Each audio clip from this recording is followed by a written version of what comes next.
Assalamualaikum warahmatullahi wabarakatuh, sahabat Don Kitio. Nah, pada kesempatan kali ini kita akan membahas terkait 7 kesalahan fatal YouTuber pemula yang masih sering dilakukan di tahun 2024 ini.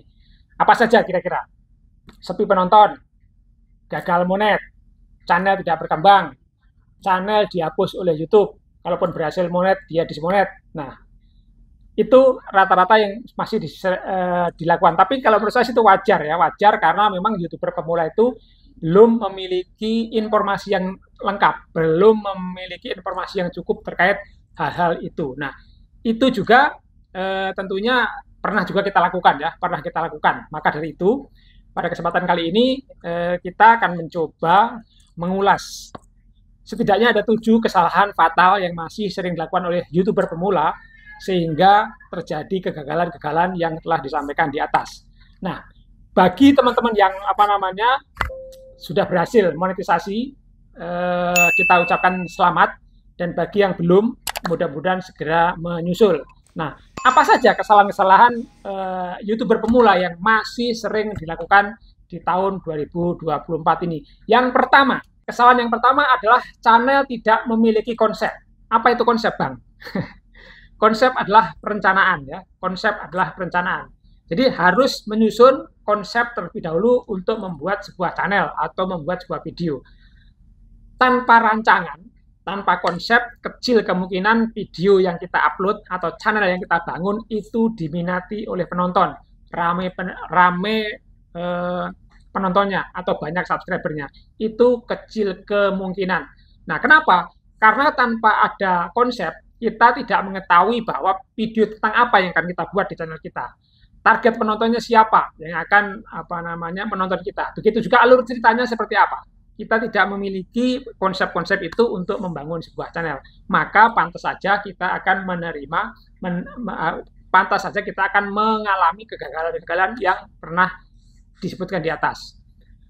Kesalahan yang kedua adalah pelanggaran copyright atau hak cipta. Jadi pelanggaran copyright atau hak cipta itu setidaknya dua, teman-teman, ada dua ya. Yang pertama adalah kita reupload.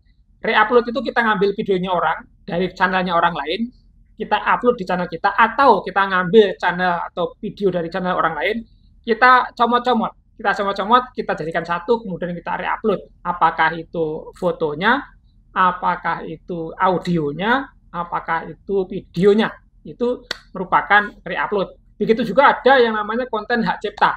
Bahwa konten itu sudah terdaftar hak cipta atau hak miliknya dia, sudah didaftarkan. Apakah audionya, apakah videonya, apakah fotonya. Nah, kemudian kita ambil tanpa izin, kemudian kita reupload. Nah, itu akan ada pelanggaran hak cipta atau copyright. Kalaupun kita diizinkan untuk mengupload itu oleh yang punya channel, kemungkinan besar channel kita walaupun kita upload itu tidak bisa, kalaupun berhasil dimonetisasi itu tidak menjadi pendapatannya atau cuannya itu tidak masuk ke kita, tapi masuk ke yang memiliki hak cipta atau yang memiliki copyright. Nah, kalau memang mengharapkan konten-konten yang gratis itu banyak kok, banyak di di website atau channel-channel yang menyediakan konten gratis untuk kita gunakan itu banyak. Saya sepertinya sudah membuat videonya ya. Saya sudah bikin videonya, nanti kita cari ya. Itu kita sudah bikin videonya. Kesalahan fatal yang ketiga, menggunakan jenis konten yang dilarang oleh YouTube. Emang ada, Bang, konten yang dilarang oleh YouTube? Ada. Nah, contohnya satu adalah konten penipuan. Jadi kita mengupload sebuah channel, mungkin judulnya sama thumbnailnya sama isinya tidak sama.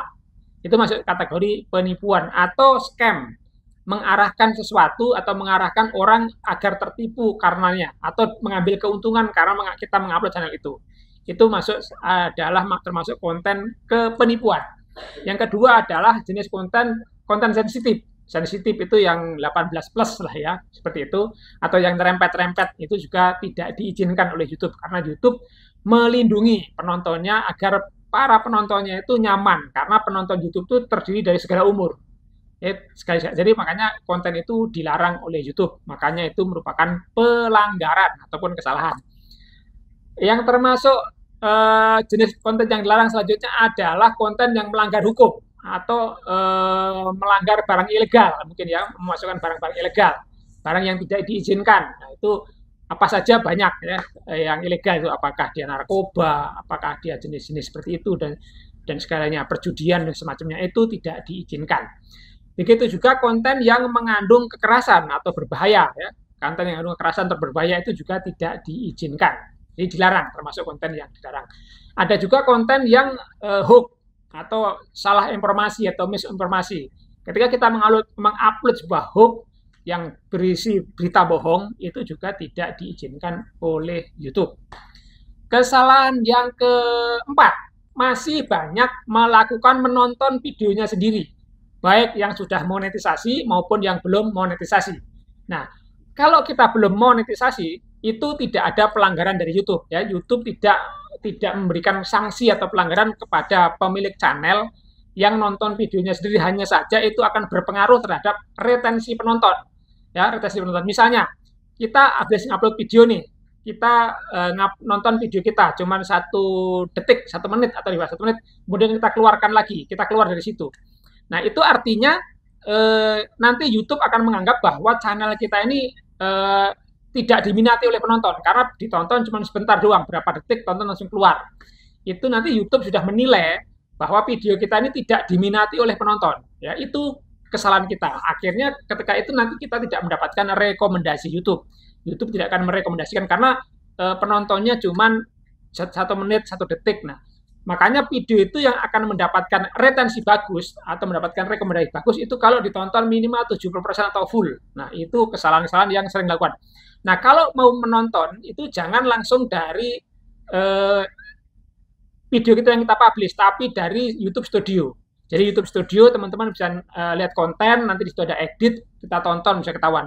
Nah, kadang-kadang repotnya orang-orang pada penasaran setelah kita upload video kita seperti apa sih. Nah, itu nontonnya pada dari YouTube Studio, jangan dari video yang kita publish ya.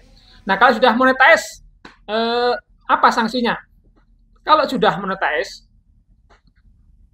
sanksi YouTube itu bisa jadi channel kita di dismonet atau iklannya tidak ditampilkan lagi, sehingga tidak ada pemasukan dari situ. Nah, itu yang menjadi kesalahan-kesalahan yang sering dilakukan. Nah, makanya itu agar lebih aman, kalau mau nonton video sendiri, gunakan melalui YouTube Studio ya, melalui Studio agar lebih aman, baik yang sudah monetisasi maupun yang belum monetisasi. Kesalahan yang kelima, tidak melakukan riset. Apa betul sih untuk sukses di YouTube? Yang penting kita rajin upload. Nah, ini juga perlu harus dipertanyakan teman-teman. Belum tentu ya, kita rajin upload, belum tentu kita akan sukses di YouTube tanpa melakukan riset. Kenapa? Karena tanpa melakukan riset kita tidak kebanyakan itu viewernya juga sepi, subscribernya juga sedikit. Karena kan kita tidak tahu konten yang lagi ngetren itu apa, atau yang berbeda dengan, atau konten-konten kita yang unik, yang berbeda dari channel yang lain. Sehingga kalau konten kita unik, berbeda dari channel yang lain, mau tidak mau nanti orang lain tujuan ke channelnya itu hanya ke channel kita, karena channel kita unik, membahas sesuatu yang berbeda dengan channel-channel yang lain, bukan umum. Kalau channelnya umum, maka itu banyak sekali yang nonton ke situ. Jadi kalau kita kalah ramai sudah kalah ya, kalah duluan pun kalah gitu. Itulah pentingnya kita melakukan riset sebuah konten yang akan kita bangun, isinya apa, itu perlu kita lakukan riset terlebih dahulu. Jadi jangan asal upload sebuah video. Itu ya. Terus kesalahan fatal yang keenam, tidak melakukan optimisasi ya. Jadi kreator itu tidak melakukan optimisasi. Optimisasi itu apa, Bang? Nah, nama juga optimisasi kan, mengoptimalkan ya, mengoptimalkan kualitas video kita. Terus makanya kita jangan hanya mengejar kuantitas, tapi kita harus mengejar kualitas. Kalau kita mengejar kuantitas, kadang-kadang kita mengupload video udah di atas 100, itu kita juga tidak mendapatkan jumlah penonton yang cukup, atau viewer yang cukup, atau jam tayang yang cukup, atau bahkan subscribernya tidak cukup untuk sebagai syarat monetisasi. Makanya kita jangan hanya mengoptimalkan kuantitas, tapi kualitas juga harus kita utamakan dengan cara optimisasi. Optimisasinya melalui apa? Kita optimisasi melalui judulnya itu harus mengandung kata kunci, kita harus memanfaatkan tag-nya, kita juga harus membuat thumbnail yang menarik, karena thumbnail yang menarik itu jadi menjadi fokus perhatian.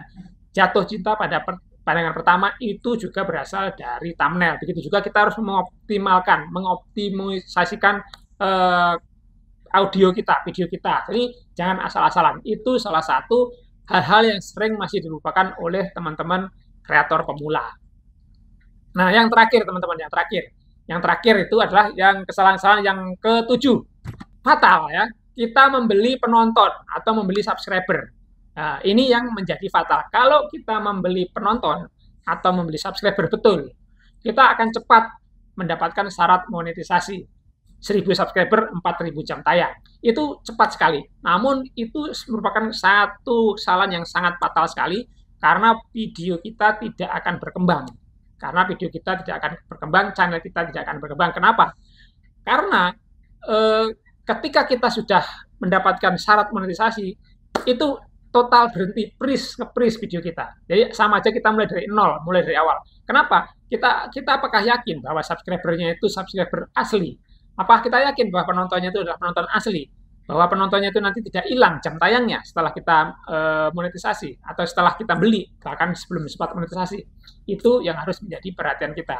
Jadi banyak yang melakukan beli penonton atau beli subscriber, tapi ujung-ujungnya nyesel, sudah keluar uang, ya sudah keluar untuk beli, channelnya tidak mau berkembang, ataupun kalau itu nanti di dismonet, atau bahkan ujung-ujungnya bisa jadi kita akan di ban channel kita, dihapus oleh YouTube. Jadi itu kesalahan fatal sekali. Nah, itu teman-teman yang harus diperhatikan. Jadi kesalahan-kesalahan fatal yang masih sering dilakukan itu mudah-mudahan dapat kita hindari sehingga kita membangun channel kita mudah. Jadi bukan kita mau nyari sulit, tapi kita harus nyari mudah. Nah, sebagai pemahaman kita aja, tidak ada satupun YouTuber besar yang subscribernya sudah puluhan ribu, bahkan ratusan ribu atau jutaan, itu yang diawali dari membeli penonton ataupun membeli subscriber. Tidak ada cerita sama sekali, tidak ada sukses story yang diawali dengan cara membeli subscriber. Ada juga adanya penyesalan di belakang. Jadi kalau namanya penyesalan pasti di belakang kan, kalau di depan ya pendaftaran namanya. Itu saja teman-teman. Mudah-mudahan ini menjadi perhatian bagi teman-teman YouTuber pemula atau kreator pemula di tahun 2024 ini. Mudah-mudahan hal itu dapat dihindari sehingga channelnya berjalan dengan sukses dan tanpa ada kendala. Kalau memang teman-teman mengambil manfaat dari channel ini, silakan berikan komentarnya apa yang diambil manfaatnya, atau memang kalau tidak sepakat silakan juga diberikan komentarnya. Nah, saya pamit undur diri, silakan dibantu untuk klik tombol like, subscribe, dan komennya. Terima kasih. Assalamualaikum warahmatullahi wabarakatuh.